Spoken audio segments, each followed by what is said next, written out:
Hi, welcome to More Christ. Today I'm joined by the star of Slayback. Zach's a venture capital professional, a career coach, and a writer. He's a principal at 1517 Fund, a venture capital fund that prioritizes working with dropouts. So just to begin there, Zach, could you tell us a bit about your background and some of the key events in your life that helped to form your character and your really rather newly found love for Christ and his church? Yeah, sure. There's a couple ways to answer this question, right?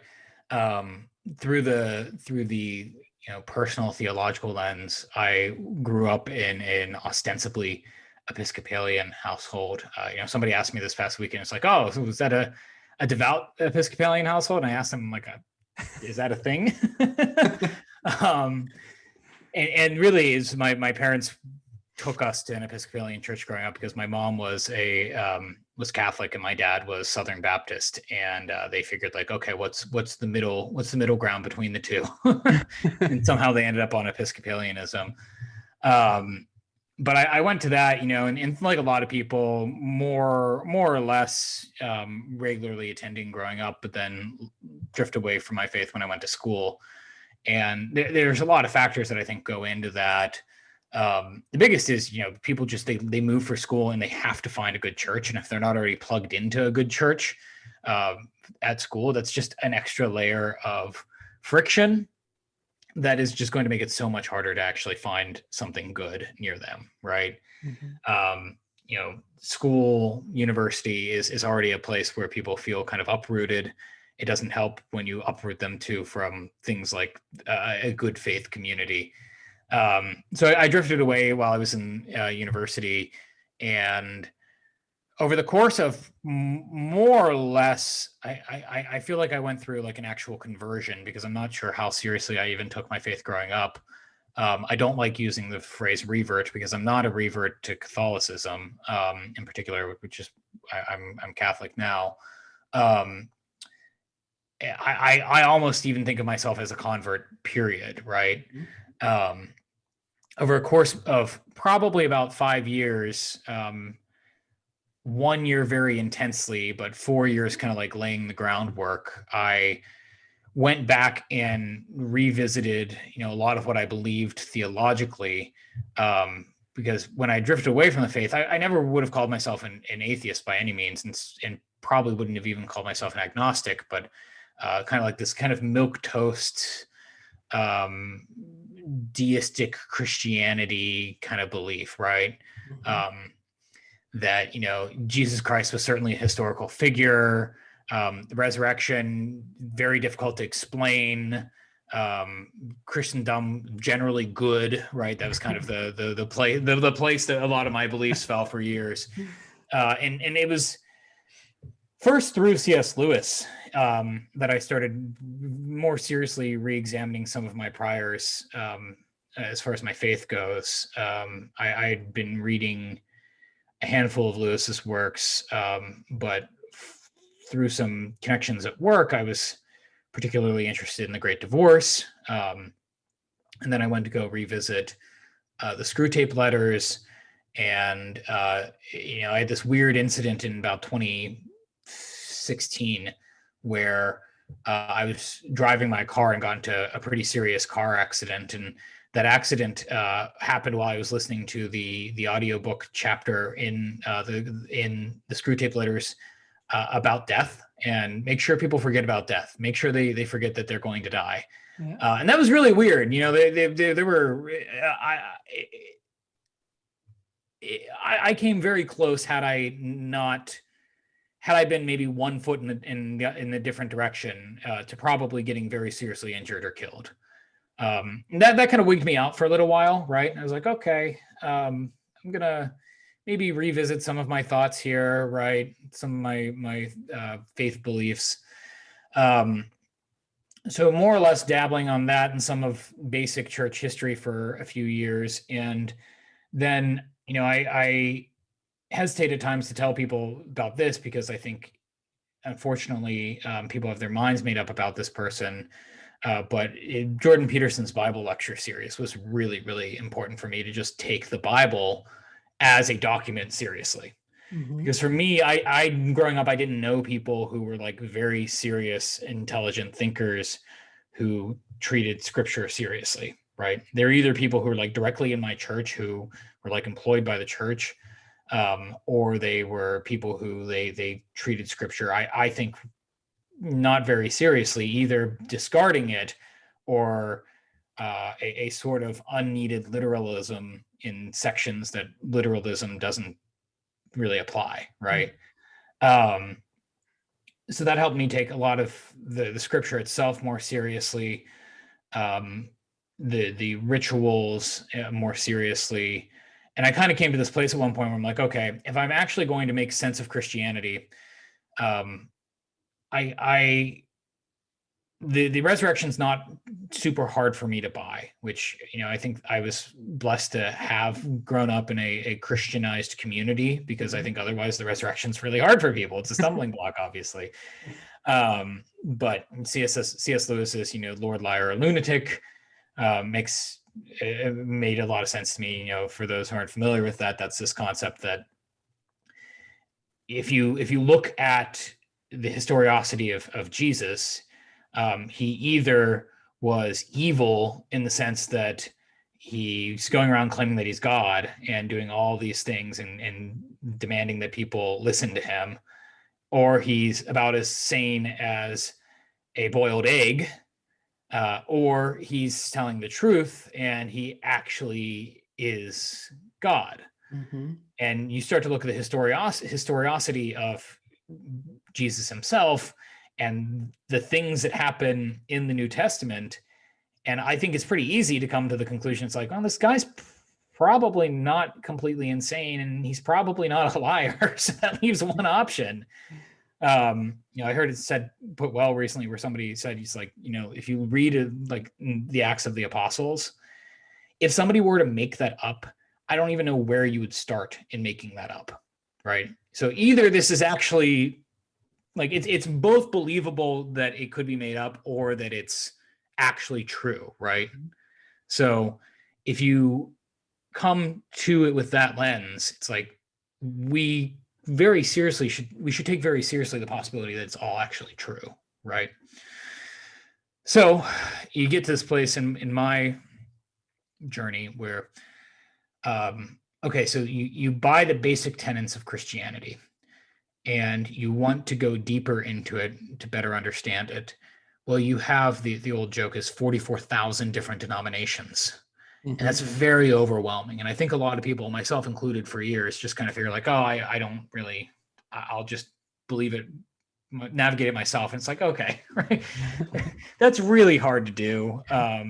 If you try to navigate it yourself, you have to make sense of many, many different competing intellectual traditions and interpretations of scripture, interpretations of history, interpretations of ethics. And this is how you end up getting 44,000 denominations, being the joke, because every single non-denominational church is essentially its own denomination, because Pastor Jim and Pastor Frank end up disagreeing with each other on, some basic thing on right action, right? So for me, it's like, okay, I want to try to make sense of all this. There are a lot of many, many smarter people than myself for the last 2,000 years who have dealt with these questions. How am I going to make sense of them? And I use a basic mental model. It's like, okay, it's probably going to be a denomination that's lasted a very long time. And it's probably going to have some sort of connection to the actual apostles, right? So the way I like to explain it now, and this might be some more post hoc rationalization, but it's in the Nicene Creed, right? You have one holy Catholic and apostolic church, right? And we understand that Catholic means more like universal than it means like the Catholic Church, right? Because obviously it wasn't necessarily called that. You have to start looking, it's like, okay, well, what groups of churches can be thought of as one, holy, universal, and apostolic, meaning they can actually draw their line back to the apostles. Mm-hmm. And pretty quickly you end up on either Catholicism or Orthodoxy. Before you and I started recording, you and I were both talking about some of the attractiveness of Orthodoxy in particular. And thankfully, I had a friend who had gone through a conversion about a year before I went through mine, who he went from like an actual hardcore atheist to a devoted Catholic. I was talking to him about some of these questions, specifically the question of the Petrine office, or the supremacy of the Pope, and trying to make sense of like, okay, how do you even make sense of the Petrine office? Again, I think you have to go back to the early church and you have to read, what do people who come out of the early church have to say about the supremacy of the Pope? And of course you get arguments for and against it, or else you wouldn't have the Eastern Orthodox churches. But he provided me with what I thought was sufficient historical evidence to back up an argument for some sort of supremacy of the Pope, right? The Pope of Rome. And at that point, I'm like, okay, well, I guess I'll start going to Mass. And right around this, I hadn't talked to him for a couple of months. Right around this time, he messages me out of the blue, where he tells me, you know, and also around this time, I'd gone through a rather personal set of experiences where I felt like evil was made very, very real to me, and put a lot of weight behind what I think is the predictive power of the church, specifically of, I think, both the Orthodox and the Catholic churches in putting this emphasis on, you know, the need for repentance, right? Not necessarily a Calvinist idea of like, we are all, what's the phrase that Calvin uses? I'm blanking on the specific phrase, but not necessarily this idea that like we are all so beyond redemption that we can't, you know, ever we can't ever repent, but more this idea that evil runs through the heart of every man, to quote Solzhenitsyn, who I think himself is loosely quoting scripture. So again, just this convergence of things personal with the intellectual for me. My friend reached out to me and told me, hey, the group of priests that runs my church in Detroit actually just opened up a church in your city. You should see if you can go to it. Just sit in the back, listen to the Mass. You don't have to actually do anything. And it turned out that church was 5 minutes from my house, like literally 5 minutes away. So I started going in the summer, and it was just it's in the traditional Latin Mass form, and it was one of the most beautiful things I'd ever seen, right? And I'd kind of come to this conclusion over the last couple of years that there is something to this idea that Pope Francis calls the way of beauty, where beauty, there is such a thing as objective beauty, and it's kind of like this echo of the divine, right? So I started going to Mass there, and eventually I reached out to the priest and I asked him, like, hey, I would like to learn more about what is involved in becoming Catholic and going through catechesis. And I went through that for a couple of months. Fantastic priest, very well catechized himself, just very, very knowledgeable. And then in December of 2019, I had what I felt like was I'd been praying for months at this point, but it didn't really like feel real to me. The sense of faith that I would hear people talk about was something I'd still felt like was very intellectualized. But then in December, I'd had another one of these like intersections of the personal and the intellectual that felt like to me almost a road to Damascus moment, right? Where everything I'd up to that point intellectualized felt real for the first time, and that I wasn't just trying to convince myself of something that I had been unable to say that I had an experience of faith around. Had I not had that moment in December, I still think I would have this as very much through like an intellectual lens of, this is something that I think intellectually makes sense, but I'm not sure how much I believe that it's true. But that was the thing that solidified for me my friend David Gornowski jokes that this makes me like a born again Catholic, right? And I've a good friend who's a more of a Pentecostal inclined Christian. He's like, oh yeah, that's baptism in the Holy Spirit. And I'm like, that's more of a charismatic concept than one that you find in a lot of more traditional church conversations. Mm-hmm. But whatever it was the thing that just made something click for me personally. Just multiple intersections of the personal and the intellectual. As far as the intellectual goes, though, to summarize, it's if you're inclined to believe that there is some truth to Christianity, you have to make sense of all these different interpretations of it out there. And I think the way you do that is you look at the early church, ideally something like the Nicene Creed, which is this code of what Christianity is, because the people who were there at the Council of Nicaea, some of them knew people who knew Jesus. Like, that's pretty much as close as we can get historically. And I think you either end up in something like Orthodoxy or Catholicism. And I don't blame, I have many friends who have recently converted to Orthodoxy, for example. And I don't necessarily blame them for being attracted to that. The Orthodox put a very heavy emphasis on aesthetics and on this concept of mystery. Whereas I think in the Western church, there's things can almost get intellectualized too much. And unfortunately, at a certain point, historically, the church embraced modern aesthetics. So you find these, like, you can almost always identify a Catholic church in a city, any church built after the 1950s that's very ugly. Unfortunately, almost always ends up being a Catholic church. I know it does seem like there's a movement. The more cradle Catholics I talk to, and the more people in my parish I talk to, it does seem like there's a movement to return to the emphasis on aesthetic beauty. I think that's very, very important. The priestly order that runs my parish, for example, I think they're quite literally doing God's work. And I think more and more people need to be exposed to that kind of experience. Because if I had not had that, or maybe like a Byzantine Catholic Divine Liturgy, Mm-hmm. I think it would not. It's very possible I could have ended up becoming Orthodox.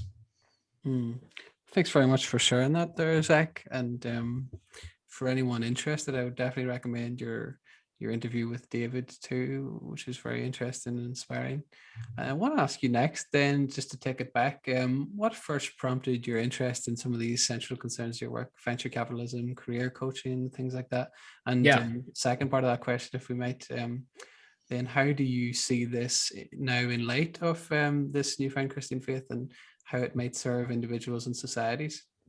Yeah, no, that's a great question. So that's the other flip side of the story, is more just my professional side of the story. While I was in school, I was brought on as one of the founding team members of a startup that was working in kind of the education space. Something I noticed when I was in university was all these people who got accepted to this elite, Ivy League school in their freshman orientation. When I'd meet them, they were really interested in becoming like, interesting academics, or like doctors or scientists or entrepreneurs, and all these interesting things, right? Artists. And by the end of my sophomore year, almost everybody wanted to be a management consultant or an investment banker, which was quite frankly terrifying. I remember seeing a statistic at one point from the Daily Pennsylvanian on something like 70% of the graduating class from, I think this was probably 2015, 2014, went on to become management consultants. Mm-hmm. And it's like, do 70% of the people who come to this university their freshman year really want to be management consultants, or is there some weird dynamic going on that's making everyone compete for the same kind of job? Yeah. And I think that's absolutely the case. Peter Teal puts it well in his book 0 to 1, where elite students climb confidently until they reach a level of competition sufficiently intense to beat their dreams out of them. And I saw that firsthand, right? Yeah. So that made me seriously have to take a step back and re-examine higher education, which in turn made me have to re-examine K through 12 education, and this kind of mimetic effect where people end up imitating each other for the same kind of outcomes has, I think, a pretty bad effect on both the individual psychology, but also on the society at large. You get a lot more people who would be off working on interesting projects, all competing for the same kind of job, right? I think you see something very similar going on right now, on an even more simple level, right? Rather than we're all trying to compete for this prestigious job, people compete for money, right? The over financialization of the economy does this to a certain extent. And I had to think of this recently when I saw so many people, smart people I know, devoting significant amount of energy to day trading. And it's so accessible to people that they're all competing for this outcome, which is wealth, that they could otherwise be competing for, maybe not necessarily even competing with each other. They could otherwise be spending their time pursuing projects that will in turn make them wealthy, but require like a longer time frame or a better sense of time preference, and B, is less obvious to somebody than when you can just pull up, Robinhood on your phone and make 3,000% returns on Doge in 3 weeks, right? But I saw something very, very similar at university. So I went to go work at the startup that was addressing this in a certain sense by trying to help people get jobs without having to have the university degree. So my job for most of my time at that company was to actually go out and pitch business owners, founders, executives on hiring people that we would find for jobs that required degrees, even though they didn't have degrees. And you have these intersections of the personal and the intellectual, right? In both one's faith life, but you also have it professionally. And I remember one that I had where I understood this intellectual argument against higher education as a credentialing mechanism. It's expensive, it's time consuming, and it has this really bad effect at the more elite levels in particular of everyone ends up competing for smaller and smaller gains, right? Essentially becoming a management consultant at, like Boston Consulting Group, or getting an investment analyst job at Goldman Sachs, right? But one day I remember I was on a business trip to Phoenix, and I'd gone to have a meeting. This was probably like 8 o'clock in the morning. It was before the workday started, with either the president or the CEO of this ad agency. I can't remember which. They were separate people. But I reached out to this ad agency because I found them. They were one of the fastest growing companies in the country, according to Think 5000 list, and which always told me like that means they need to hire. A fast growing company needs to hire. So I could solve a problem for them. And I had interesting young talent, competent young talent I could send them, but the talent didn't have degrees. And their job postings said that they needed to have a degree.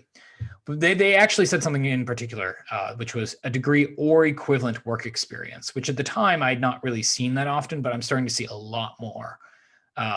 So I go in, I have this meeting with the guy, and he's kind of bought in intellectually to our concept. I show him our deck, walk him through all that kind of stuff. And I ask him, okay, your job postings say degree or equivalent work experience required. What does equivalent work experience mean to you? Does it mean 4 years because a degree is 4 years? Does it mean 5 years because the average time to finish a degree in the States is 5 years? What does it mean? And he looks at me and he says, 6 months, maybe a semester of work. And it's one of these moments where like the intellectual is made really real to you, right? And I ask him, I'm like, okay, you're telling me that if somebody was working for a semester, maybe 6 months, so 3.5 to 6 months in an advertising or marketing job, this was an ad agency, that you would put as much weight in that work experience as you would put in 4 or 5 years at, Arizona State. We were in Phoenix. I could see the Arizona State campus from his office, in a marketing or advertising degree. And he's like, yep. Yeah, I think somebody can learn in a semester of working here just as much or more than what they'd learn going to get a degree at Arizona State. And I saw this borne out time and time again. And eventually I went on to leave that company. And through my work there, though, I'd connected with some people who ran the Teal Fellowship, which is a program for people under the age of, I think it's 23 now. At first, it was only 20. It used to be called the 20 Under 20 Fellowship, where the Teal Foundation, Peter Thiel's charitable arm, would pay 20 young people $100,000 to drop out of school and work on their startup or work on some kind of science or art idea, right? And I end up meeting the people who run this. They end up leaving at one point in 2015 to go start a venture capital fund. And once I leave the company I was then at, I asked them, I approached them and said, I think what you're doing is great. I'd love the opportunity to work with you. And I first started in kind of a more advisory kind of capacity, doing some content marketing related stuff. Because I thought a lot about the K-12 question, the higher ed question. At one point, I was prolific in creating content on it. That's how my first book, The End of School, ended up coming about. And then when they raised their second fund, they brought me onto the investment team. So that's 1517 Fund. We specialize in working with founders who don't have degrees. I'd say probably about 80 to 90% of all of the companies we invest in have somebody on the founding team who doesn't have a university degree. And we invest in the very early stages. The company is called 1517 because the analogy is that the universities are selling university degrees like the church was selling indulgences. Now, if you learn about church history, you start to see that the analogy kind of starts to fall apart, but tech people really like the analogy. And I remember before I was actually welcomed into the church, I was at a men's night for my parish, which is, a fairly orthodox, conservative, traditional Catholic parish. And I'm standing around there just having beers with some of the guys. And I don't really know anyone there yet. I only know the priest who's like walking me through catechesis, and he's standing there with me. Some of the guys ask me, they're like, oh, so what do you do professionally?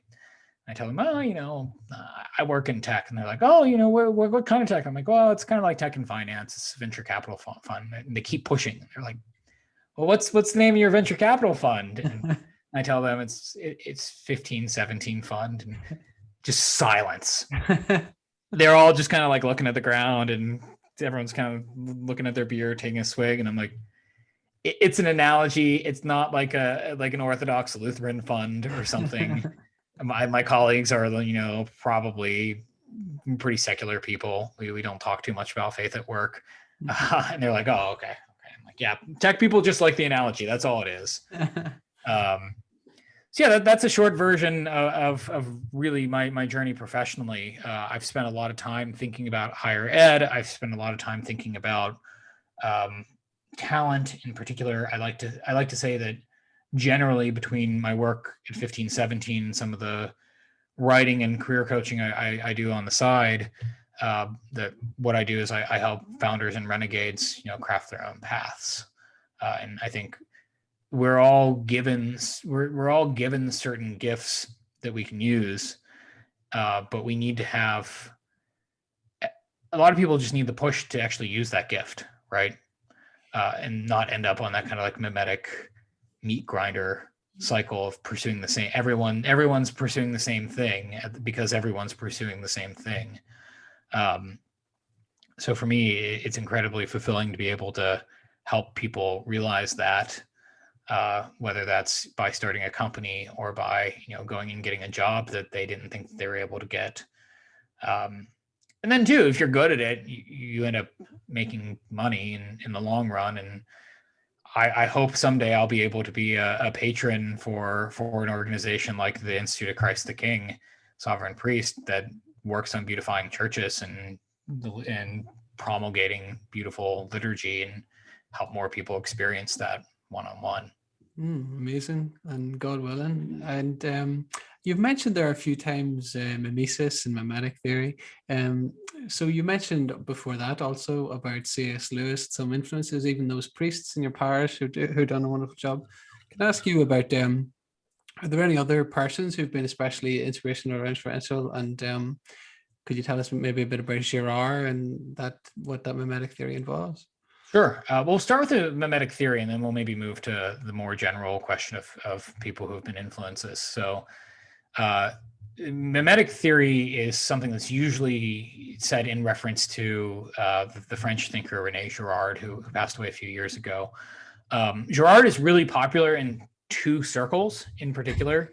And I happen to sit in both of them. He's really popular in tech circles because Peter Thiel was a student of his, and Thiel has popularized a lot of Girard's thought, whether it's through 0 to 1 or through interviews and lectures and things like that. And then he's really popular in Catholic circles as well. So I remember at one point, I'm sitting around at the oratory where I usually do confession, and I have a spiritual director there, and I'm doing my first meeting with the priest who will go on to be my spiritual director. And he's just telling me about spiritual directorship and how different priests have different charisms, and maybe one or two of the other priests at the oratory are good at spiritual direction, but others have maybe more intellectual charisms. He points out, he's like, yeah, and so for example, Father Michael is more, his charism is more on the intellectual side. He's really into this obscure thinker you've probably never heard of named René Girard. And I'm like, no, I've actually I've heard of Girard and spent a lot of time with people who talk a lot about Girard and think about Girard's insights. So at one point, I remember I'm meeting with Father Michael then, who did his dissertation on Girard and the Eucharist. And he asked me, he's like, how are you interested in this? And I explained to him, there's two worlds that are really into it, the Catholic world and the tech world. And I happen to be in both of those worlds. But generally speaking, Girard is one of these thinkers who he would probably reject this label, but who comes up with essentially a theory of everything, like a broad sociological or anthropological theory, right? Which he says that the defining characteristic of people is that they are mimetic, in the sense that we imitate each other. We're imitative creatures. And we also go through this process of, we experience what's called mimetic desire, meaning we desire things because they are desired, right? And in a community where often these things are scarce goods, like a status is fundamentally hierarchical and therefore scarce, or if it's things like wealth or secondaries for wealth, like some kind of currency, you end up getting everyone desiring these things, and as more and more people desire, whether it's the status or the power or the wealth, whatever it is, you eventually get some kind of conflict, right? And that conflict will turn violent. And one of the observations that Girard has is human communities over time have developed mechanisms for relieving that mimetic tension. And he calls this the scapegoating mechanism, in which the community almost spontaneously turns on somebody, scapegoats them, kills them or throws them out or does something to them as a way of saying like, oh, this person was causing a lot of our strife. They're gone now. We can bring the heat down, right? This is part of the concept of like, the king is dead, long live the king, right? You'd see these communities historically, these tribal communities, often turn on their monarchs, right? And kings are in particular interesting examples because they're simultaneously very powerful, but also very vulnerable. Because the good times, they can take credit for the good times, but they also have to take credit for the bad times, right? So Girard is a useful thinker in this kind of anthropological sense of trying to understand why these kind of conflicts pop up, why it seems like from time to time an entire community will turn on a single person. You see this on Twitter even, where it seems like the whole platform is converging on like this one person for a week at a time. And sometimes the person has some kind of culpability in the community turning on them, but often it seems there is this element of randomness to it, right? So Girard also, though, fundamentally was a Christian thinker, especially later in his life. He came back more to his Catholicism, and he has a fantastic book that I think is like Girard's Theory 101, because you'll hear people sometimes say like, you should read this book called Things Hidden Since the Foundation of the World. And that's like telling someone who wants to familiarize themselves with Christianity to go read the Bible. It's like, no. There are other things you can start with. So Things Hidden Since the Foundation of the World is kind of his magnum opus. It's very dense. I don't think the translation that most people find is very good, meaning like it's just hard to read. But there's another book called I See Satan Fall Like Lightning that's very short. The translation's excellent, and the preface actually includes kind of a Girard 101 or a Mimetic Theory 101 kind of Q&A that I always recommend that people go through and use that first. And Girard explains mimetic theory largely through the lens of the Gospels. And he points out that Christianity is one of the only, so you'll hear this objection from secularists at times that, you can find versions of the Christ story in mythology throughout history, right? And the way you correctly answer that isn't like, oh no, you can't, because yes, you can. You can find things down to like the sacrifice of the God King to something like being born of a virgin, right? But what Girard, there's two ways you can respond to it that I think are good responses. One is kind of the Lewisian response, that it's like, well, if this is true, of course you would think you'd see echoes of it throughout history, right? Of course you'd see echoes of it in mythology. But the Girardian response is, if you actually really dig into it, there's a very important distinction between all of the Christ-like myths and the actual story of Christ. And that's that in the Christ-like myths, the God King who sacrificed bears some kind of culpability or responsibility for the community turning on him. There is some element of guilt that can actually be thrown onto him. In the story of Christ, this is the first scapegoat mythology, more or less, where the scapegoat himself is actually entirely innocent. And the Gospels, importantly, take the perspective of the innocent victim. They don't take the perspective of the victimizers or of the community. They take the perspective of this person was innocent and the community turned on him and they killed him. And that's really important for Girard, because it's part of the anthropological explanatory power of what makes Christianity so powerful. It is one of the only stories, and is the original story, that tells you how you can prevent this mimetic violence. It is through the imitation of Christ that you can do this. So Girard's really, he's one of these thinkers that at this point, if you're on Twitter, it feels like people cite him too often. But I think he's really, really understudied, and we're just now starting to see more and more people popularize his ideas. Luke Burgess is an entrepreneur in residence at the Catholic University of America, and he's got a book coming out soon called Wanting that kind of goes into some of this stuff, and it's less dense than actually having to read Girard proper. So he's one of these really, really important thinkers. I encourage people, if you have the opportunity, to go read or to become familiar with, especially if you want a smart reading of Christianity, more or less. Now, I think there is a danger in something like Girard where you read Christianity as merely anthropological, which I think is not the right way to read it. And I also don't think is the way that Girard reads it. But that if it is true, of course it is going to have an anthropological explanatory power to it. So Girard was really helpful for me in both coming to Christ and just in general. Just seeing the imitative nature of people is fascinating. So then there's also Lewis. Personally in my own life, like I said, I was blessed to have a very patient, very well catechized priest who walked me through catechesis. Young guy, but very orthodox, very traditional. He was very, very helpful. Some close friends, who really did live out that imitation of Christ, some of whom are Catholic, but some of whom aren't. And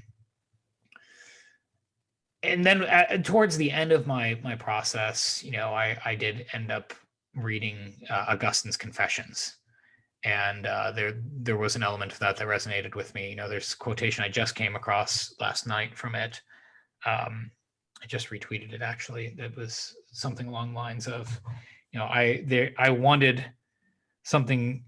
There were some things that I indulged in, not because I actually wanted them or because they were pleasant, but because they were forbidden, right?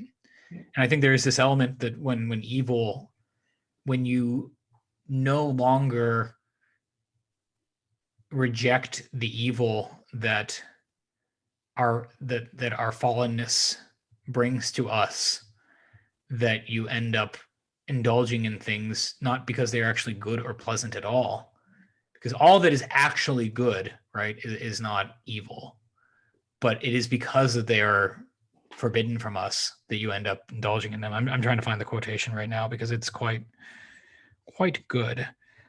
Some fruit I ate not because it tasted good. In fact, it didn't, but merely because it was forbidden, right? There's a good double entendre there too with Augustine's conversion story. He talks about stealing fruit from an orchard, not because he wanted to steal the fruit, not because he wanted the fruit to eat the fruit, but because he wanted to steal the fruit, and he thought that that would be a kind of fulfilling experience. So Augustine was also helpful in, again, putting words to feelings, right? Kind of the intersection or the collision of the personal with the intellectual. Mm-hmm. Yeah, and then just more contemporary people. Matt Fradd has a fantastic podcast called Pints with Aquinas that makes a lot of theological questions very digestible. He brings on some really fantastic thinkers who many of whom are very good at explaining things that would otherwise be difficult to explain. Wonderful. Thank you very much, Zach. And I want to move on next to look at some of your written work and your books, like The End of School, which is actually where I discovered you on Tom Woods' show. The End of School, Reclaiming Education from the Classroom. So in that book, you proclaim that school is a pervasive element in our lives, one that goes mostly unquestioned, and suggest that most discussions get us caught up in details of policy reform and things like that and leave the idea of school itself alone. How does The End of School then change that and focus on more important questions underlying those? Sure, yeah. When I say the school is a pervasive element in our lives, what I mean is schooling results in this kind of way of seeing the world as a school, right? In a series of levels that have boxes that have to be checked in order to get to the next level. You see this in people's careers all the time, where they expect after like their first couple of promotions that there's just this very straightforward way of getting a promotion, when in the vast majority of cases there really isn't. You actually have to find some kind of way to create value in a way that hasn't really been exposed or isn't obvious yet, because if it were exposed or obvious, somebody else would be doing it, right? So I'm really influenced in this line of thought by the thinker John Taylor Gatto. I had the honor of writing the foreword to his, I think the 20th, either the 15th or 20th anniversary edition of one of his books. And Gatto was a school teacher in New York who famously wrote an op-ed, I think in the Post, resigning, saying, and this was after he had received the New York City Teacher of the Year award and then the New York State Teacher of the Year award, where he said, if you know a job where I don't have to hurt children for a living, let me know. Come fall, I'm going to be looking for work. And Gatto points this out.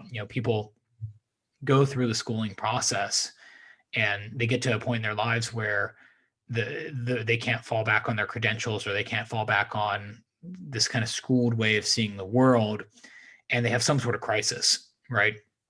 Midlife crisis is an example of this. I think people more and more have a quarter life crisis, where at like 25 or 30, they experience this. So they decide to pick up and like go to grad school or something, because if you've spent 18 years in school, you're going to, that system is a system that you learn how to play that game, right? And the people who learn how to play that game are very good at playing that game. So they also like to see the world more and more like a school. So these people go on, they become HR people, they become academics, they become bureaucrats, right? There's this great essay by the philosopher Robert Nozick called "Why Do Intellectuals Oppose Capitalism?" And say what you will about capitalism, but I think more or less what he's talking about is why do intellectuals, people who do very well in a school, oppose like markets more than anything else? And he says it's because school isn't necessarily a good indicator of succeeding in an open marketplace, right? And often people who succeed very well in school don't succeed well in an open marketplace. So I saw this firsthand, again, coming out of the university, dealing with a lot of people trying to get them these jobs at companies. I would have rather have taken an 18-year-old who was homeschooled, who worked at Chick-fil-A for 2 years, over someone who recently came out of an elite university with a 4.0 GPA. The former person would actually be easier to get them a job, and I think they would succeed at that job much faster than than the latter person, the person coming out of the university. And I think any movement where we can kind of de-school ourselves and de-school society, meaning make things a little bit more open, make it more acceptable to step outside kind of the standardized educational framework, is going to be good, not just for the individuals who are adults or young adults going through it, but especially for children. There's another great book called Free to Learn by Peter Gray, a psychologist in Boston, who he looks at how do human beings actually learn, right? Like, what are the systems that we go through in order to learn, especially particularly complex things like rules and norms and mores in society. And he points out that anthropologically, we primarily do this through games, and we do it through like unstructured play. And one of the really, really worrisome trends that I actually just wrote about this morning is the trend towards capturing more and more play time and using it for school time, right? So there's a big debate in the States right now, for example, of universal pre-K, the government funding universal pre-kindergarten daycare or school more than anything else. It's really not daycare, it's more school or a version of school. And I think there's a lot of reasons that this is particularly bad. The biggest political reason is I think it's a handout to upper middle class people more than anything else. But I also think it's bad because you're taking time that children would otherwise be able to be playing with each other, and you're putting them in some sort of schooled context. You're starting very, very early, making it harder for them to learn a lot of the informal rules that govern interpersonal communication that I think are actually harder to learn as you get older too, right? This is one of the reasons that it's easier to learn a language earlier on, right? Languages are very much like this. They do have formal rules, but these rules are kind of hard to teach through a textbook. And you always know when you meet somebody who learned a language solely through a textbook, right? They don't speak it quite right. There are certain things that they miss that an actual native speaker of that language, or somebody who learned through speaking with native speakers in that language, would have. And I think we see something very similar when we over-school people, especially in areas that don't naturally come through school. So there's this concept in epistemology of tacit versus explicit knowledge, right? So some knowledge is taught very well through a textbook. It's taught very well through courses. It's taught very well through lectures. Other knowledge, though, is knowledge that has to mostly be learned through watching people do it or by imitating people who do it. Again, we're fundamentally very imitative creatures. And school is very good for the former. It's very good for explicit knowledge, to make concrete knowledge that you can teach people kind of like through a recipe list or a step-by-step list. Mathematics is a great example of this. Like, it's really hard to learn anything beyond like basic math through like tacit knowledge systems. Yeah. But a lot of other things like language, rules and norms, mores, soft skills, there's this big push to get people trained in soft skills. The way you get people trained in soft skills is you put them in the workplace more and earlier, right? So fundamentally, I think the end of school means individually, choosing, say, to homeschool your children if you're able to do that. I understand that as an American that I'm very privileged to be able to say that, because in a lot of countries, homeschooling is very, very difficult to do legally. So that might mean alternative schooling models. I'm a fan generally of something like the Montessori model. I also think the Sudbury Valley model is an interesting one. If you're able to use those for your children, I think that's great. I think personally, it means being willing to step outside your comfort zone and being willing to go and act in these more unschooled capacities. You can unschool yourself over time. Yeah, I think part of the tragedy too, it seems, is say in America, that a lot of the poorer communities, those who need something like Montessori classical education or something, say African Americans in the urban communities and stuff, are kind of what would you call it, sold this bill of goods with public education, statist education, and they are kind of caught in that vicious cycle, aren't they? Which is dreadful. So I think Gatto's work and your work is most important in that respect, as well as others. And I want to ask you then about Ivan Illich and his influence on you in this respect, because I love him as well. I've watched or listened to a lot of David Cayley's discussions with him about deschooling and the one about the corruption of Christianity and all too. But what do you appreciate about him and his work? Illich is one of these people who I would consider a light influence. I never really dove deep into his work, so I'll just be upfront about that. But I do think that this idea, he's got this pamphlet, Deschooling Society, that I think should be like basic reading for anyone who's interested in this concept.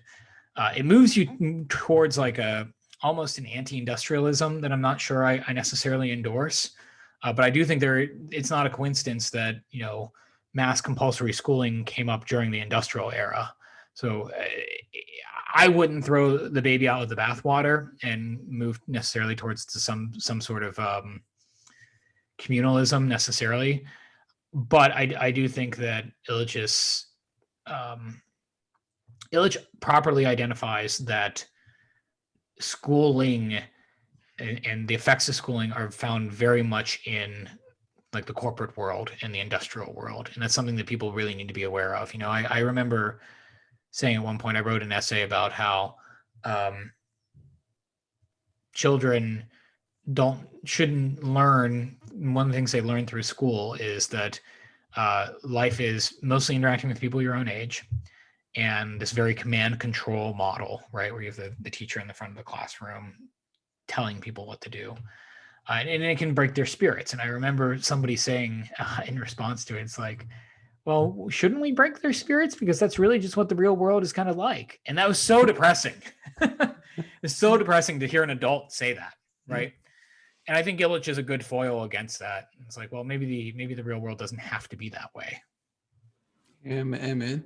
And whenever we do look at the monopoly on, say, accreditation, things like that universities have now, what are some of the ways that young people, parents, educators, and so on can then move beyond and take control of their education that you would recommend?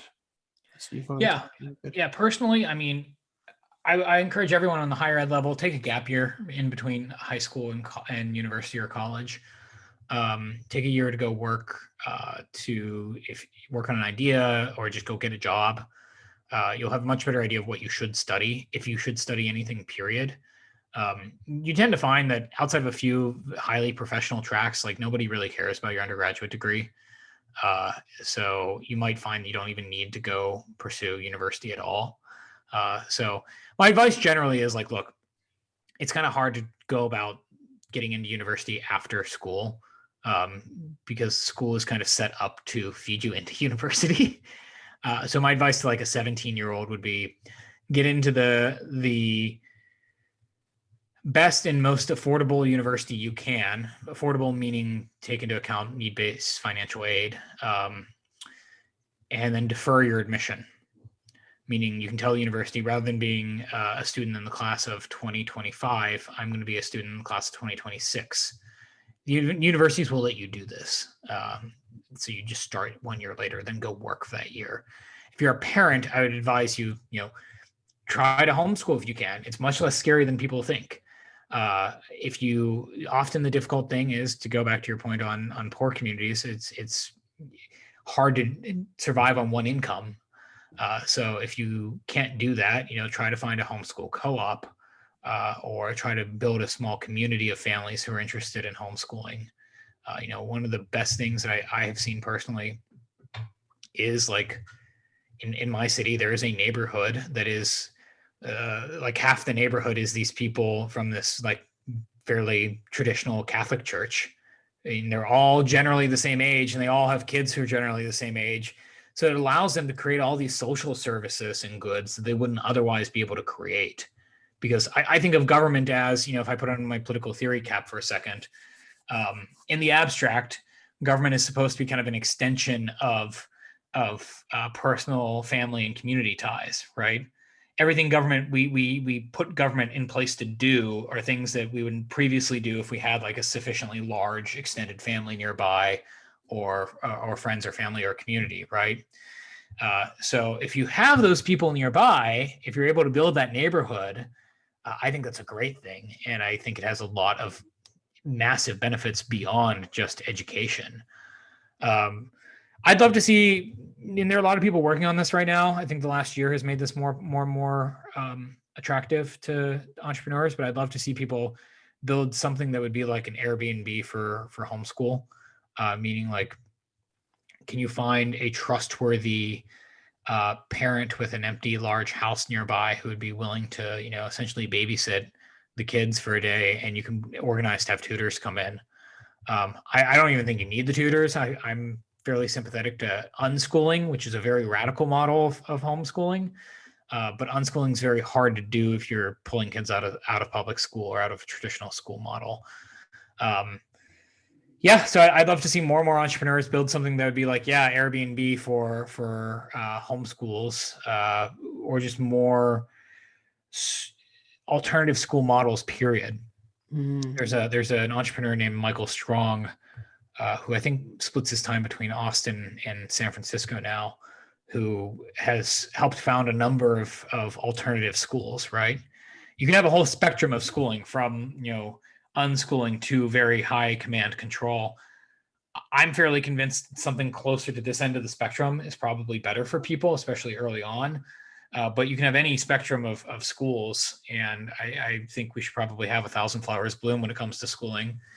And as you get more and more of these schools, ideally, tuition prices should come down, as they have to compete with each other more. So I'd love to see more schools founded, alternative schools. Excellent. Thanks, Zach. And how does technology then factor into genuine learning, and where can it help and hinder? And how do we make best use of modern technologies as a healthy supplement to a genuine Christian humanist education? Technology is a hard one, because obviously it provides us with so many more resources and opportunities that we wouldn't have previously had. You would have had to have hired all these different tutors personally, when you can actually find a lot of this content online now. But also there's this very real fact that all the big tech companies employ dozens, if not hundreds, of very well-trained psychologists who are paid a ton of money just to figure out what color should a button be to make you click that button more often, right? And I'm a victim of this myself. I spend way too much time on Twitter in particular. So I think whatever relationship we have with technology, it has to be one where we really do understand it as a tool. We don't view it as a palliative, right? What is your end for using the technology when you are using it? And if you do allow a child to use it, you want it to be open-ended enough that they learn, again, the ways to use it that are kind of difficult to teach directly, but not so open-ended that they're on YouTube for 18 hours straight watching children's videos. Like if you want to get fairly black-pilled to the relationship between technology and children, read up on some of the articles on children's YouTube. And there's this whole category of YouTube video that is created just for children to watch, but it's often actually like really weird or actually downright disturbing, because it's either created by an AI or it's created by adults who don't know what children really should be watching. And the main reason they create this is because if children watch it, if it's highly addictive for children to be watching it, the channels that post it get a ton of ad revenue from children just watching it on repeat over and over and over again. So really rather frightening stuff. Look, I work in tech. I have some tech abilities, but I've told my fiance that when we have kids, I suspect that it's going to make life harder, like to not have the technology directly in front of them. Brian Kaplan is a great writer and thinker and economist who has a whole book on reasons you should have more kids. And one of his pieces of contrarian advice is technology is a great babysitter. I don't currently have children, so it's hard for me to like speak from experience and say that I think he's wrong. And I think it will be notably harder to say that he's wrong. But if you're able to organize life around something where at least the technology isn't a palliative, right? Then I think it's easier to have a good humanist and Christian relationship to it than you might otherwise have. Because again, at the end of the day, these companies pay a lot of people a lot of money to make you addicted to their platform. And the culture at large is deeply satanic. So if you have a highly addictive platform that is by default going to pump satanic material into people's minds, I think you should have a fairly skeptical perspective towards those tools. Yeah, excellent. I have another question here. I think you just basically answered it there, but I'll see if you want to add anything to it. So, even though you have candidly acknowledged that you're not a theologian, what is the underlying vision then and distinct practices in line with that in your work that can help take us back to Christ and abolish some of these contemporary idols and that kind of demonic influence that you just mentioned there? Yeah, I mean, I do believe, look, I think fundamentally, when it comes to at least the ethics for my work, my MO at the end of the day is to make good returns for my investors, right? Like it's what I have to do. However, that I can do that within certain bounds that I think I am obliged to follow, right? So I do have to ask myself when I review something like, is this going to create a world that I actually want to live in, right? So there are certain things that I think that as somebody who works in investments, I have to think about, like, I don't want to back something that I believe is usury or usurious, right? Like we really forget about usury in the modern West. It's still a sin. It's still a very grave matter, and we shouldn't try to encourage that. Similarly, I think that we have to. We do have an obligation to help people view technology as a tool, where they don't end up being the end product, right? So I get more excited when I review investments that I think are going to put more power in the individual's hands and less power in the culture's hands. I like things that are fundamentally subversive, because I think this is a culture and a society that deserves to be subverted. So I'm always excited by founders and people who are working on things that are fundamentally kind of subversive. And again, I haven't had this scenario really where I've had to review an opportunity that is, I think, a fantastic opportunity, but I think is unethical. Thankfully, I've been blessed to not have that opportunity. I have not had that experience. Mm-hmm. But I also want founders to know that if they're watching this or they're listening to this, especially if they're within our thesis where they don't have a certain higher education credential, I'd love to talk to them. I want to take bets on people that other people won't take bets on.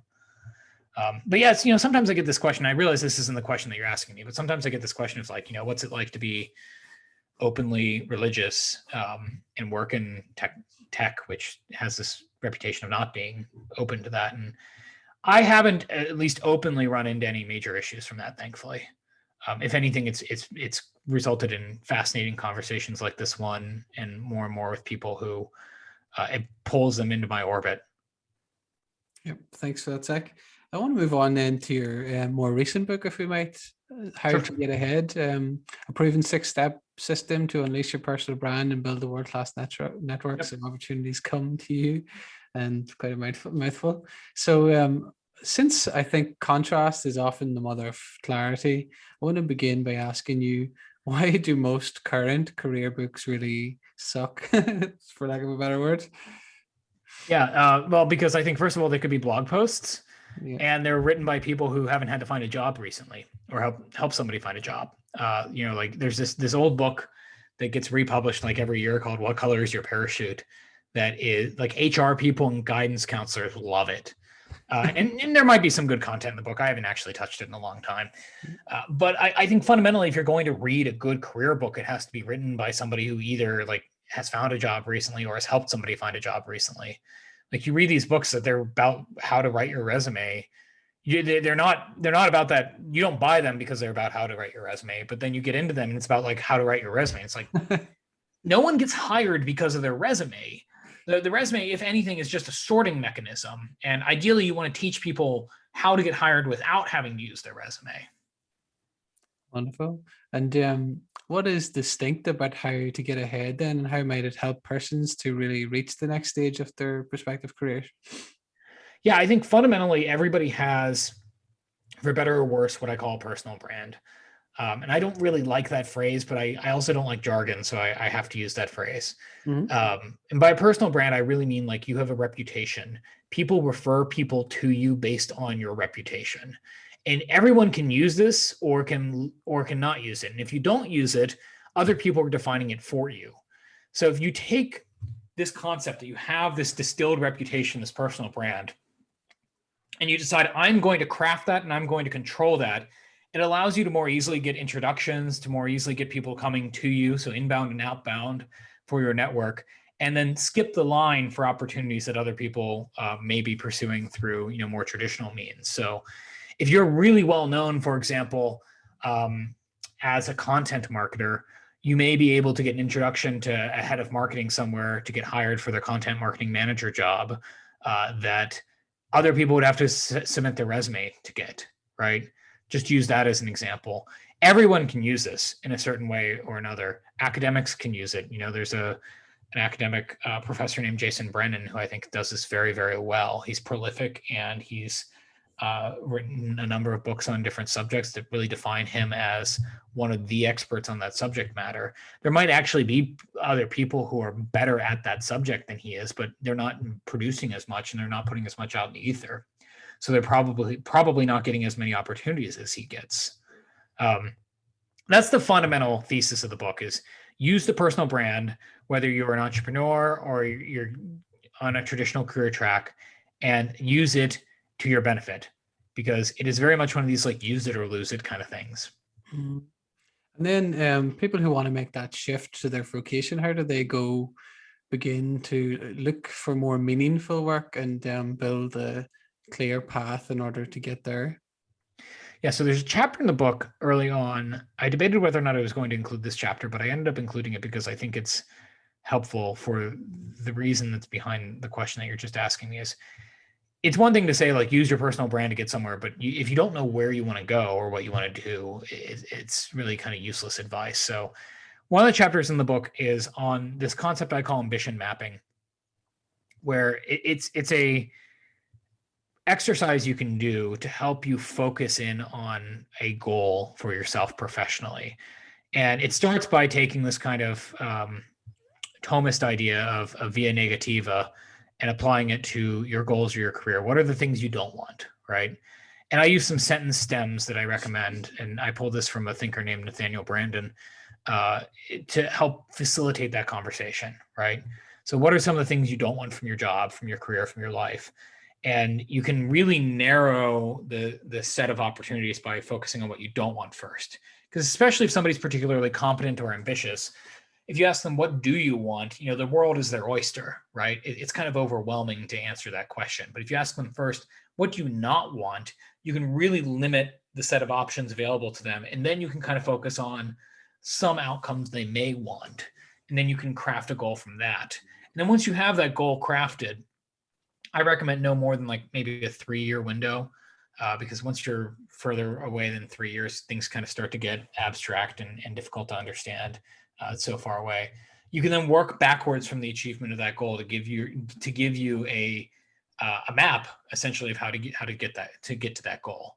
If you wanted to go to, if I wanted to go to somewhere in California, first of all, I need to know where I'm going in California.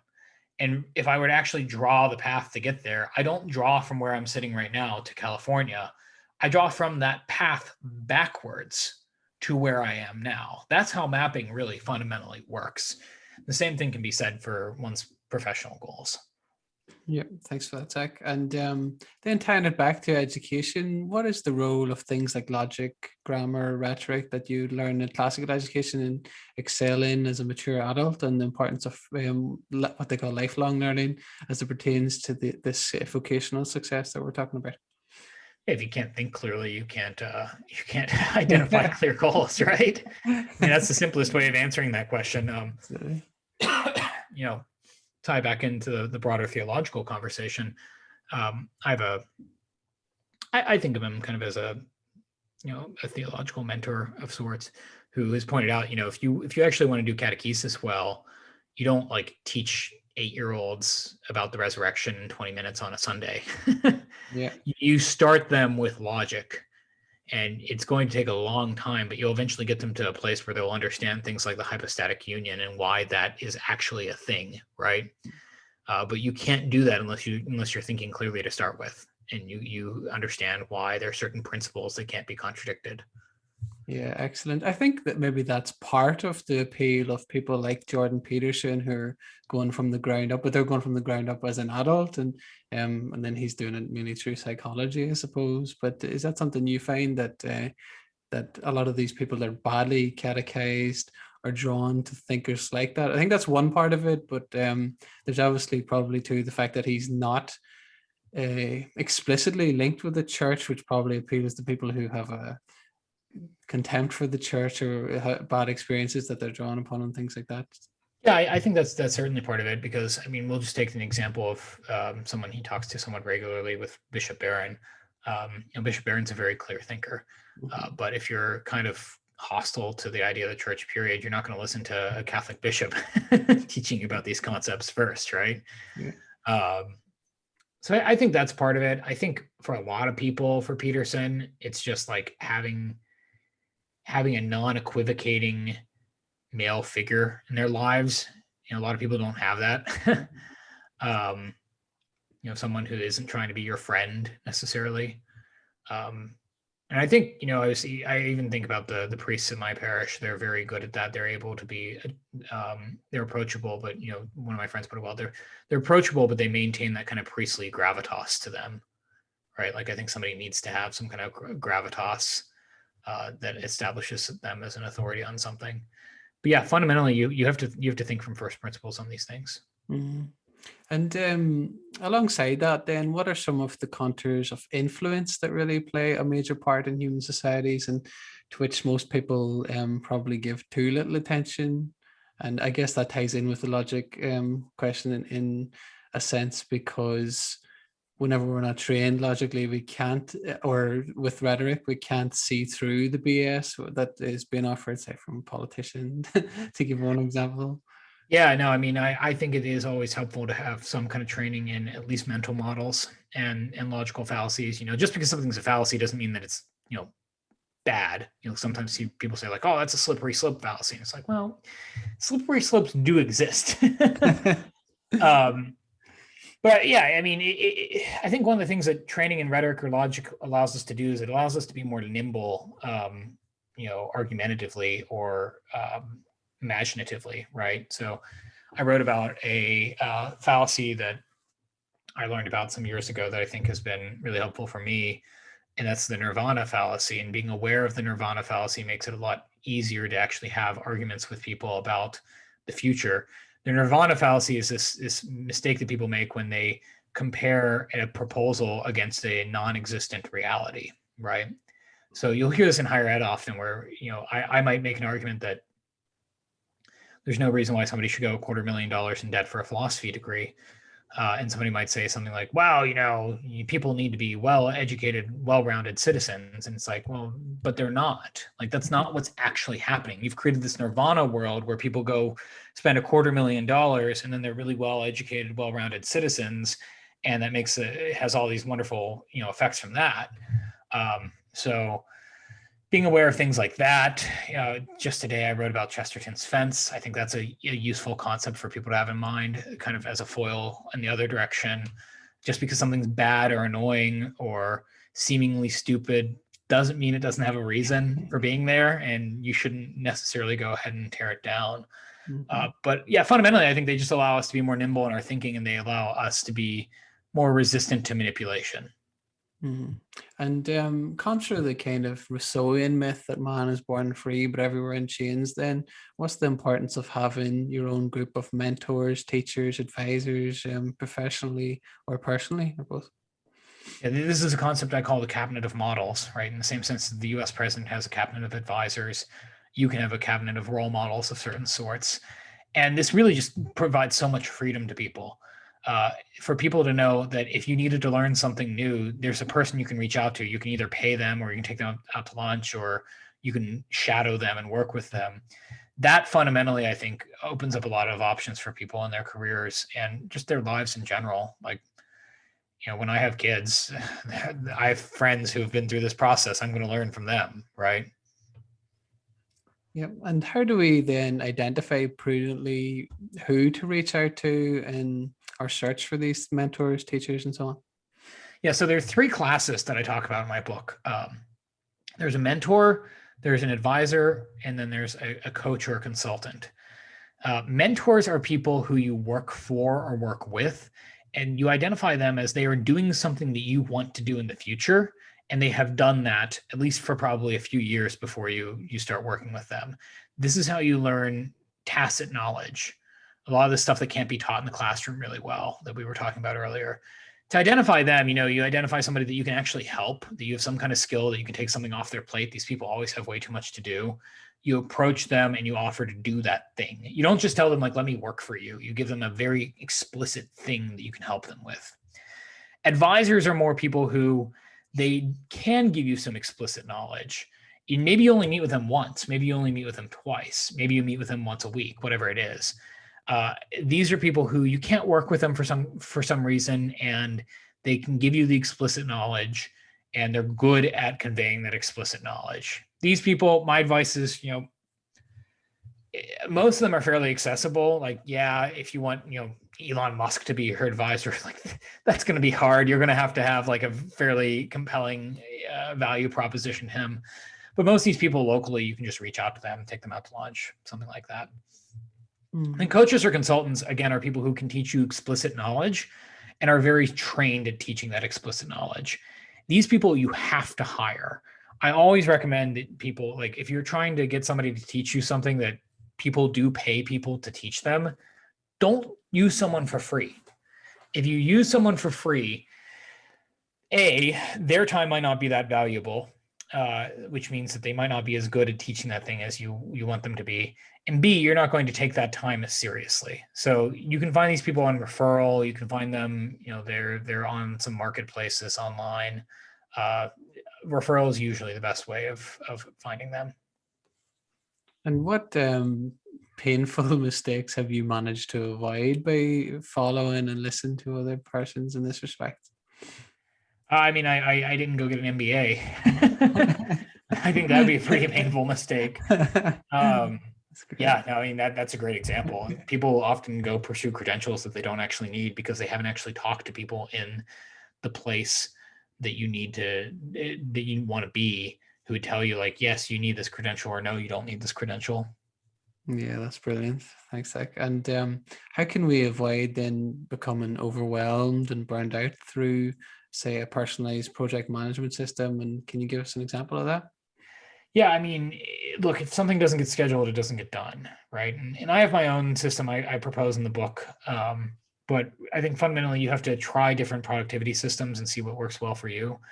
A great example is a concept I cite in the book from the Y Combinator founder, Paul Graham, of a maker's schedule versus a manager's schedule. Maker's work, meaning like coding or artistic work or writing, requires long blocks of uninterrupted time. And unfortunately, as somebody advances in their career, they often become more and more of a manager. And managerial work requires the opposite. It requires phone calls, short time, back to back to back, and it makes it difficult to actually do maker's work. So you have to be cognizant of which kind of work you are primarily doing and is your primary value add for whatever organization you're in, and you need to schedule that time appropriately for you. I'm in a weird position where I do both maker's work and manager's work. And for me personally, that means I have days where I just don't take phone calls. And I just have long blocks of uninterrupted time. I might have a lunch meeting in between as a way to like kind of break it up and keep me from going crazy. But then I have other days where usually how this works for me is I have mornings blocked off and then afternoons for calls or vice versa, where I just have phone call, phone call, phone call, phone call all afternoon, because a 30-minute block of time is not long enough to like do good maker's work. So that's a good example of, you have to understand your management system personally, and you have to have your calendar scheduled in for that in particular.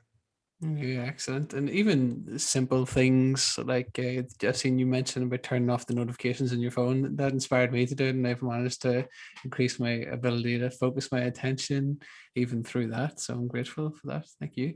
And I want to ask you next then, how do we identify and signal our skills and our expertise in order to unleash our kind of personal brands, as we spoke about before? Yeah, the best way to figure out what exactly you need to signal is, again, talk to advisors.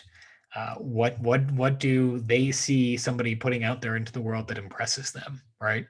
And then you actually create these things. I'm a huge fan of a personal website. I think I recommend WordPress in the book. I would now change that to say I recommend Webflow, just because it's easier to use. There are downsides to Webflow that there aren't to WordPress, but it's just so much easier to use. So you should own yourfirstnameyourlastname.com. If you have a fairly common first name, last name, try it with the middle initial, try with the .net, something like that. You should be putting content up somewhat regularly in relation to your work. If you don't have it on your .com, there's all these other options. There's like a Substack you can have a podcast or a YouTube channel.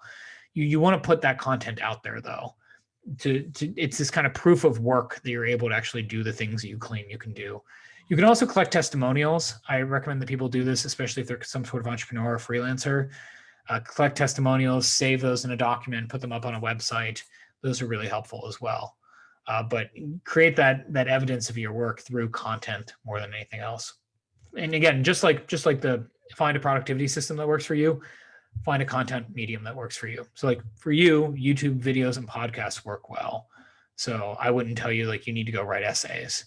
Other people, they like to write more and they're just more productive at that. So if they went and did a YouTube channel, it might be a waste of their time. Excellent. And then what are the 7 deadly sins of networking that you mentioned that kill our chances of building a world-class network, and how do we avoid some of those? Sure. I'll give you a couple of them. Yeah. So the biggest one in my mind is just immediately asking someone like to pick their brain, right? To be kind of a taker, right? Of this kind of open-ended taker mindset of like, I admire what you're doing. Can I come buy you a cup of coffee and pick your brain? 9 times out of 10, this is going to be a waste of time, right? This person is telling you that they want this long, open-ended conversation without giving you anything in advance in return, except maybe a cup of coffee, right? So you want to be more of a giver than a taker in your mindset. Not that the real world really is that transactional. Most people aren't actually going to be offended by asking to grab coffee with them and pick their brains, but at least it puts you in this kind of giver's mindset rather than a taker's mindset. A great way to find an excuse to do this is start a podcast or a YouTube channel or something. Then you give somebody, publicity and media, whatever, and you get to have the conversation with them. Another deadly sin of networking is only networking with people who are like at your level. So there's this concept I talk about in the book of vertical versus horizontal networking. And you can imagine a chart with an XY axis on it, where the X axis is where somebody is interest-wise, and the y-axis is what stage they're at in their career. And one of the things I think school teaches us is that you need to have a variety along the x-axis rather than a variety on the y-axis. And it's actually the variety on the y-axis that gets you these things like these referrals into jobs, these investments, all these other things. It's somebody more experienced, more seasoned than yourself, being able to say, I like this person, I'm going to take a bet on them, and I'm going to put some of my equity behind them. So those are two of the big ones. I've written about this in a number of places, and I encourage someone to pick up the book and check out the networking chapter to dig into the rest. Yeah, excellent. And then at a practical level, how do you and how might we get more done without burning out? Again, schedule things. Yeah. I'm religious about my calendar, right? Like, I think people need to just be more conscientious and develop that habit of using their calendar more and more. If you read, in the chapter on productivity and systems management, I get very, very granular about what you need to have on your calendar, right? You need to have, again, you work backwards from the achievement of a certain goal, and you put these times to work on this thing on your calendar. And especially if you then block out certain distractions, it gets way easier for you to actually accomplish what's on your calendar. Yeah, excellent. And what distinguishes this book from more kind of feel-good stories and the negative connotations that we often associate it with, say, self-help books and things like that? Yeah, like I said, first of all, most self-help books could be a blog post. I hate picking up a self-help book or a business book that I'm like, this could have been a blog post. So this book is designed to be a whole is greater than the sum of its parts kind of book, right? You can pick it up, you can turn to any chapter. Let's say you're really struggling with setting a good goal professionally. You can turn to the goal setting chapter. You don't have to use the rest of the book, and you're going to get a lot out of the goal setting chapter. Let's say you really want to learn how to create a personal brand online. You can turn to chapter 4, which is a big monster chapter in the book, and you can read about all these different strategies to build your personal brand online. Let's say you're struggling with networking. You can turn to the networking chapter and read about how to go about networking without feeling sleazy, right? But if you combine all these chapters, all in all, you get way more out of the book than the like $25 that the book costs. And that's really when I set out to write this book. I wanted to write something that like you could read one chapter, you'll get $25 of value out of the book. Like I hate reading a book where I'm like, this book was not worth the $20 that I paid to pick it up. I wanted to give people a book where if you just read one chapter, you're going to get that $25 back. Excellent. Thank you, Zach. Yeah. And I want to ask you next about, I was watching Jordan Peterson and Russell Brand there recently discussing things about mentorship. What do you think of viewing Christ as this kind of archetypal mentor, amongst other things, obviously, and how does he transfigure some of the expectations about what that means? Maybe this is the Girard in me speaking, but one of the best books that I read when I realized like, oh man, I'm going to become Catholic, aren't I? Is Thomas à Kempis's Imitation of Christ. Mm. It's kind of a harsh book for a layperson to read. Like it's very clearly written for a religious vocation person, because it's one of these books where you read it and you're like, okay, I can kind of understand the concept of Catholic guilt. It's very austere. But in every chapter, à Kempis tells us that what we really need to do is imitate Christ, right? And if you read the Gospels and if you read the lives of the saints fundamentally as this is someone for you to imitate, this is someone who's essentially walking in the footsteps of where you want to be, do what they are doing, you get so much more out of it.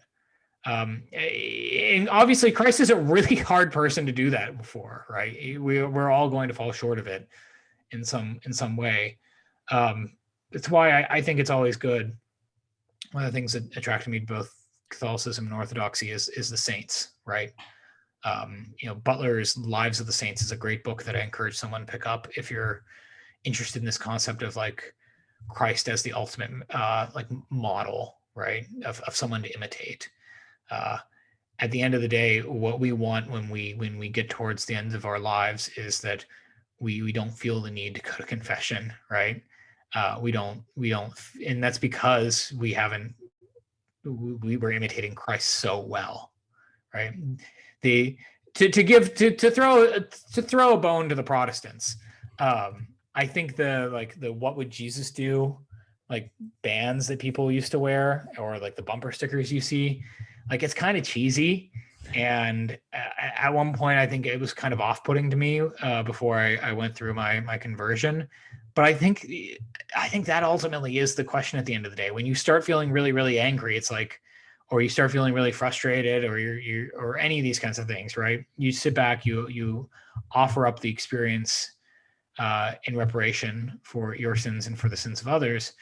And you have to ask yourself, it's like, okay, what would Christ do here? Or at least what would a saint do, right? Like, Christ is so far away that at times it feels like we can't at all imitate him. And I think Peterson himself has talked about this. It's like, so the concept of trying to imitate the God man is terrifying. And that's one of the reasons I really, really like the saints. We can come back to them and we can say, like, okay, these are people who have successfully done it, like people who have successfully done it. And they themselves were imitating Christ. So they're kind of a middle ground for us. Yeah, that's marvelous. I'm not sure if we'll be able to add to that, but I wanted to ask you about how focusing on this central identity in Christ, how we can ennoble the soul and community going beyond what our modern and inordinate focus on the self in the kind of expressive individualist mold, as Carl Trueman and people talk about, and how do we contrast that with our Christian conception in line with what you're saying about the saints and how that's then obviously mediated in Christ beyond that. So if I follow the question appropriately, which maybe I don't, which we can clarify if that's the case.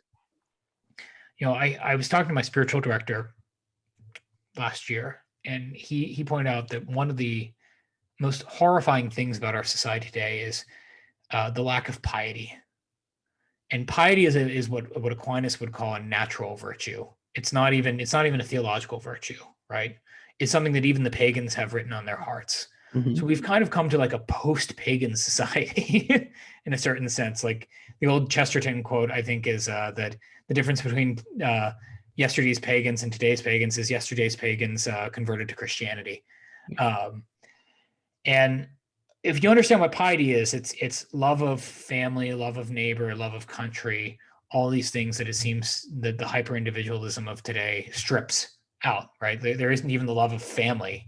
Again, I am convinced that Twitter is deeply satanic. And I mean that actually, and I don't mean that as like a throwaway, like, haha, Twitter is satanic. I mean it in the sense that there is something deeply, deeply, in kind of the Girardian sense of everyone ends up imitating the worst characteristics, right? And turning on people. And what you see with this is, a good example of this is teenagers will throw their parents under the bus for likes and retweets. That is a complete lack of piety, right? A satanic lack of piety. And I think if you look at Christ in particular, it's if you look at the Sermon on the Mount, right? Sermon on the Mount is all about what we can do in the world around us in living out this Christian life, right? The best way to understand it, an Orthodox acquaintance of mine actually put this really well once, is invert the Sermon on the Mount, right? And say, blessed are whatever the opposite of, say like the peacemakers are, like blessed are the warmongers, right? Blessed are the arrogant, all these things. That seems to be indicative of what modern society tends to reward. And B, what actually, like, if you were to say what is Satanism or what is satanic, it would be the inversion of the Sermon on the Mount. So I think it's the internalization of the Sermon on the Mount that can, for us, provide, something that we can actually live after in imitating Christ, or at least not the opposite, right? Again, going back to the via negativa, do not the opposite. Maybe being meek and being a peacemaker is really friggin' hard. At least do not the opposite of that. Mm-hmm. Yeah, that's great. Thank you very much, Sek, and thank you very much for speaking with me today. Just before we go, I want to ask you, is there anything else that you're working on at the moment that you'd like to tell us about, or that you feel a passion to get involved with in the future? I'm writing more for the first time in a while. So I encourage people, they can check out my newsletter at zachslayback.substack.com. I turns out writing a book really takes the desire to write out of you for a while. So it's almost like 2 years since I wrote the book, and I'm finally back to like feeling like I want to write more often. So I encourage people to check that out. We're working on a couple really interesting things over at 1517 that I'm always excited to share. So the best way to follow me and stay on top of what I'm working on is just on Twitter. I think that's how you and I initially connected. You reached out to me on email, but well, you found me on Tom Woods, right? Mm-hmm. But we're connected on Twitter as well. So I'm just at ZSlayback there. As deeply satanic as it is, like gotta use it for God's kingdom, right? And and I don't mean that as a throwaway phrase. Like I found my sponsor for my confirmation on Twitter. I've connected to some really wonderful people working on great things on that platform. So just like the technology we talked about earlier, you have to use it as a tool, not let it use you. Awesome. Thank you, Zach, and God bless you. Yeah, thank you. Thanks for having me on.